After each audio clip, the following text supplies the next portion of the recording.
एक बार फिर हमसे यह उम्मीद की जा रही है कि हम अपना साहस, हौसला और समर्पण की भावना का परिचय दें।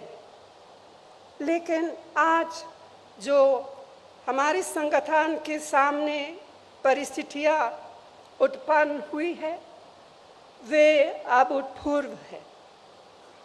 असाधारण परिस्थितियों का मुकाबला असाधारण तरीके से ही किया जा सकता है, इस बात के प्रति मैं पूरी सचेत हूँ।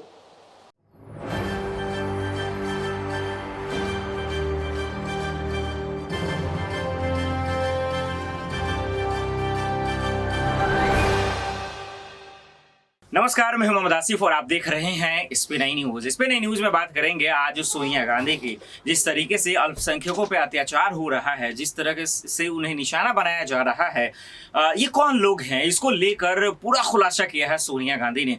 वो क्या कुछ कह रही हैं वो तो हम बजबते आपको दिखाएंगे ही, लेकिन इससे पहले बता दें कि आखिर सोनिया गांधी का इशारा कहाँ है, किस पार्टी की तरफ है, क्यों ऐसा कहना पड़ा उन्हें सोनिया गांधी को।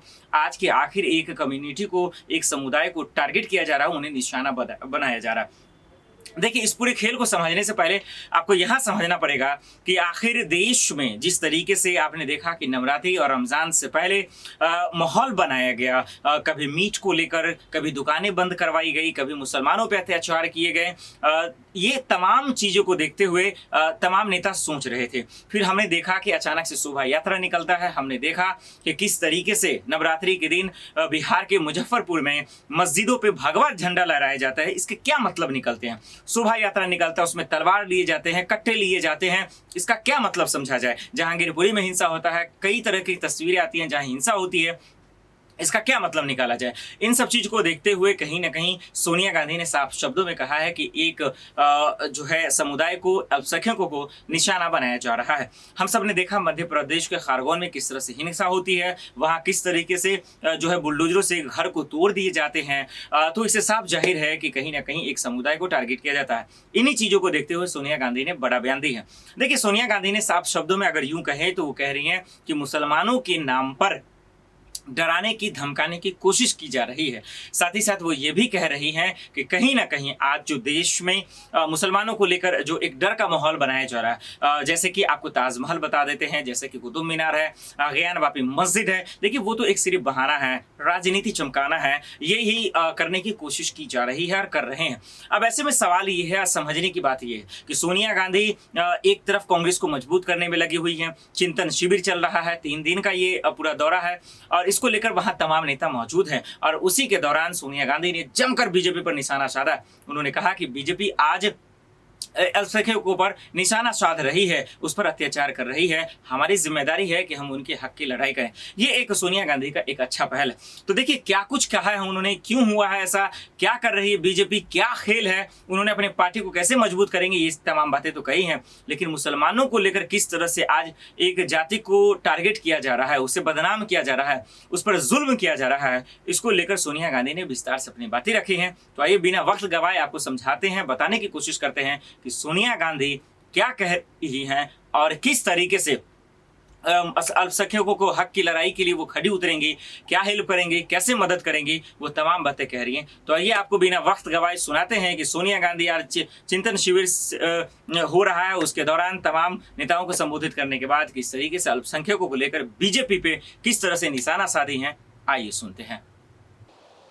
तो साथियों, हमारे इस महान और सशक्त संगठन से समय समय पर अपने लचीलेपन को दर्शाने की उम्मीद की जाती रही है और हर बार हमारे संगठन ने असरदार तरीके से अपनी प्रतिक्रिया दर्शाई है।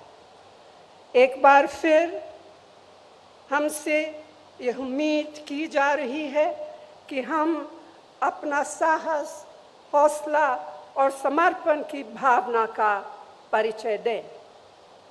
लेकिन आज जो हमारे संगठन के सामने परिस्थितियां उत्पन्न हुई है वे अभूतपूर्व है।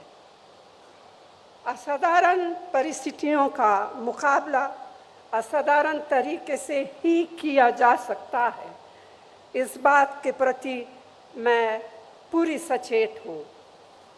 हर संगठन को न केवल जीवित रहने के लिए बल्कि बढ़ने के लिए भी समय समय पर अपने अंदर परिवर्तन लाने होते हैं।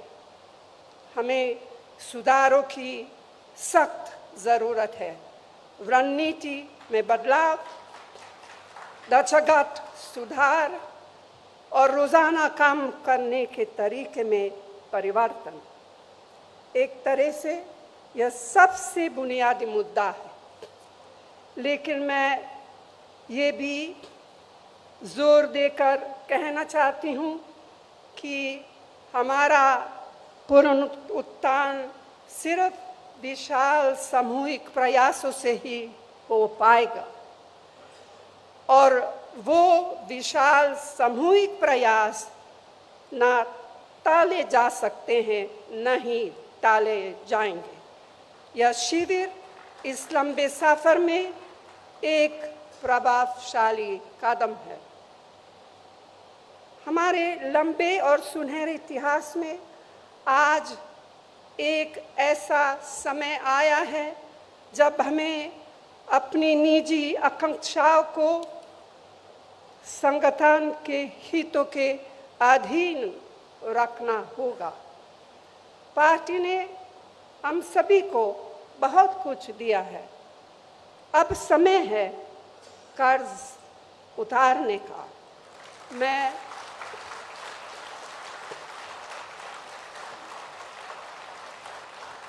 समझती हूँ इससे आवश्यक और कुछ नहीं। तो साथियों, मैं आप सबसे आग्रह करती हूँ कि अपने विचार खोलकर रखें,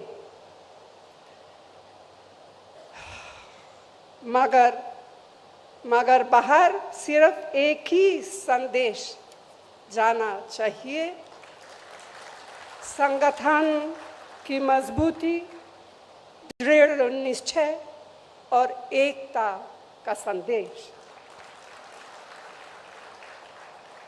यह निश्चय बरकरार रखना होगा। हाल में मिली नाकामयाबियों से हम बेखबर नहीं हैं, ना ही हम बेखबर है उस संघर्ष से या उस संघर्ष की कठिनाइयों से जिसे हमें करना है और जीतना है। लोगों की हमसे जो उम्मीदें हैं उनसे हम अनजान नहीं हैं। व्यक्तिगत और सामूहिक रूप से यह प्रण लेने के लिए हम एकत्रित हुए हैं। हम देश की राजनीति में अपनी पार्टी को फिर से उसी भूमिका में लाएंगे जो भूमिका पार्टी ने सदैव निभाई है, और जिस भूमिका की उम्मीद इन बिगड़ते हुए हालातों में देश की जनता हमसे करती है। हम यहाँ पूरी विनम्रता के साथ आत्मा निरीक्षण तो कर रहे हैं, लेकिन आज हम तय करें कि जब हम यहाँ से निकलेंगे तो हम एक नए आत्मविश्वास, एक नई ऊर्जा के साथ और एक नई प्रतिबद्धता से प्रेरित होकर निकलेंगे। आप सबको बहुत बहुत धन्यवाद। जय हिंद।